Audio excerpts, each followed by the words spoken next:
Hello students, how are you all? I'm sure you all are doing perfect and enjoying your studies too. So children, let's begin with our next chapter which is the forest friends. ऐसे friends जो forest में रहते हैं, एक साथ अपनी चीज़ें share करते हैं और क्या क्या काम करते हैं, ये इस चैप्टर को पढ़ के हम जानते हैं. In a colorful forest filled with towering trees and shivering streams, there lived a group of adorable animal friends. Sammy the squirrel, Benny the bunny, Lulu the ladybug and Freddy the frog were best friends. तो ये चार जो थे वो best friends थे, जिसमें एक squirrel है, एक बनी है, एक लेडीबग है और एक फ्रॉग है.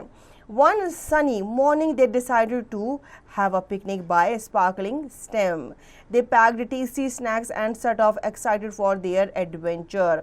अब जैसे हम लोग पिकनिक करने जाते हैं ना, तो जब हम पिकनिक करने जाते हैं तो क्या करते हैं, अपने साथ अपनी कोल्ड ड्रिंक की बोतल या जूस की बोतल वगैरह या अपने साथ चिप्स वगैरह या जो भी पार्टी टिफ़िन होता है वो हम लेकर के जाते हैं. तो वही उन्होंने किया, अपने स्नैक्स वगैरह उन्होंने पैक किए और एडवेंचर पर चले गए. When they reached their favorite spot by the stream, they spread out their picnic blanket and began enjoying their treats. अब जैसे ही वो रिवर के पास पहुँचे, उन्हें लगा कि ये बेस्ट प्लेस है पिकनिक करने के लिए, तो वो वहीं रुक गए, अपना ब्लैंकेट वगैरह बेडशीट वगैरह उन्होंने फैलाई और वहाँ पे वो अपनी ट्रीट इंजॉय करने लग गए. The sun was shining and the birds were singing. But suddenly the dark clouds appeared and before they knew it, it started rain. अब बहुत अच्छा मौसम था, लेकिन अचानक से क्या आ गई, बारिश आ गई. The friends huddled under a big mushroom for a shelter, feeling disappointed that their picnic was ruined. अब उन्हें बहुत बुरा लग रहा था कि बारिश ने उनकी पूरी पिकनिक, उनका पूरा मज़ा जो है वो ख़राब कर दिया है, किरकिरा कर दिया है. But instead of being sad, they decided to make the best of it.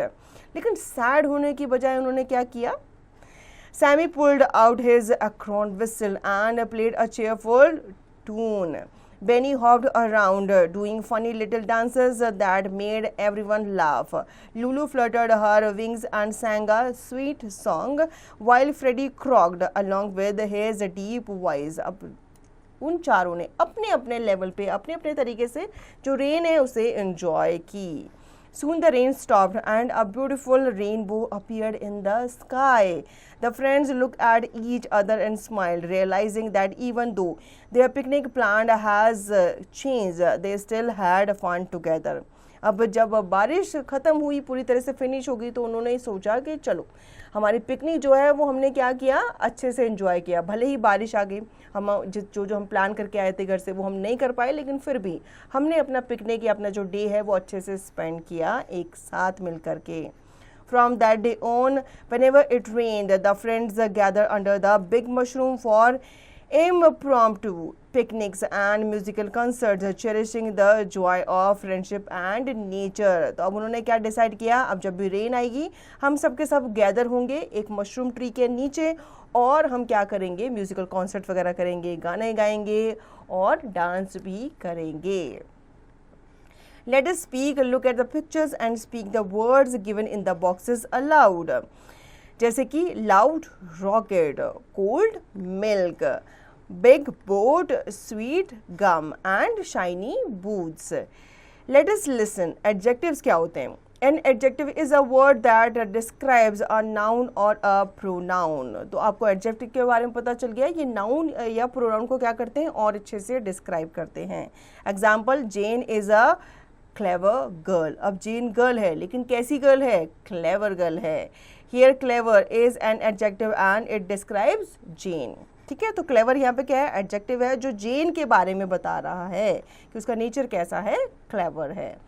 Let us write, fill in the blanks with correct adjectives from the help box. अब यहाँ पे help box आपको दिया गया है, तो इनको आपको पर्टिकुलरली क्या करना है, एक फिल इन द ब्लैंक्स में फिल करके कंप्लीट करना है.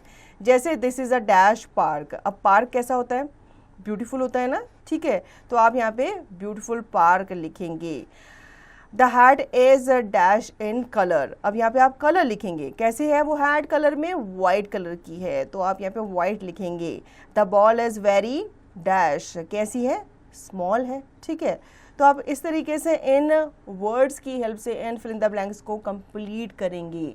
सो चिल्ड्रन, आई होप आपको ये चैप्टर अच्छे से समझ में आ गया होगा। इस चैप्टर में हमें ये बताया गया है कि चाहे कैसी भी मुसीबत आए, चाहे कैसी भी दिक्कत आए, हमें अपनी फ्रेंडशिप नहीं तोड़नी चाहिए और बल्कि फ्रेंड्स के साथ और अच्छे से एंजॉय करना चाहिए। So children, I hope you understood the chapter very well. Now you will revise the chapter and practice the given exercise to understand the chapter thoroughly.